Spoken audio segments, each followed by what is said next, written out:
1 Samuel chapter 19. And Saul spake to Jonathan his son, and to all his servants, that they should kill David. But Jonathan, Saul's son, delighted much in David. And Jonathan told David, saying, Saul my father seeketh to kill thee.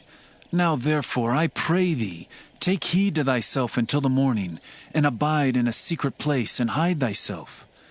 And I will go out, and stand beside my father in the field where thou art, and I will commune with my father of thee. And what I see, that I will tell thee.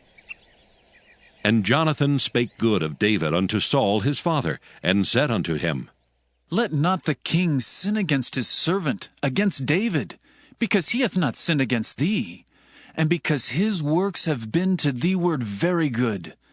For he did put his life in his hand, and slew the Philistine, and the Lord wrought a great salvation for all Israel.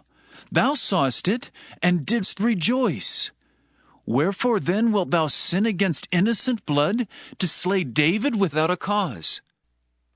And Saul hearkened unto the voice of Jonathan, and Saul sware, As the Lord liveth, he shall not be slain.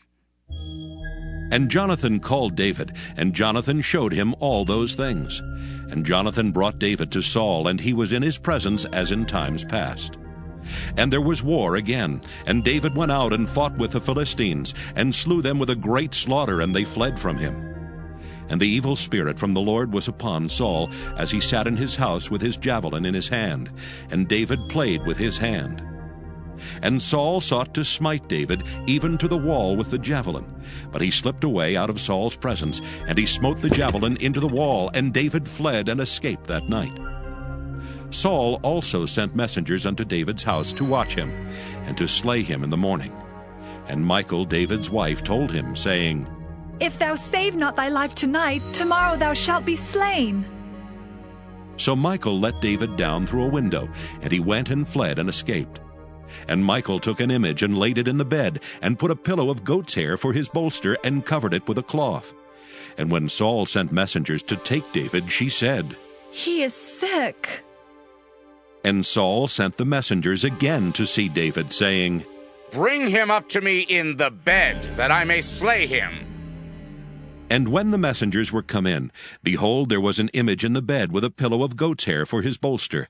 And Saul said unto Michal, Why hast thou deceived me so, and sent away mine enemy, that he is escaped? And Michal answered Saul, He said unto me, Let me go. Why should I kill thee? So David fled and escaped, and came to Samuel to Ramah, and told him all that Saul had done to him. And he and Samuel went and dwelt in Naioth. And it was told Saul, saying, Behold, David is at Naioth in Ramah.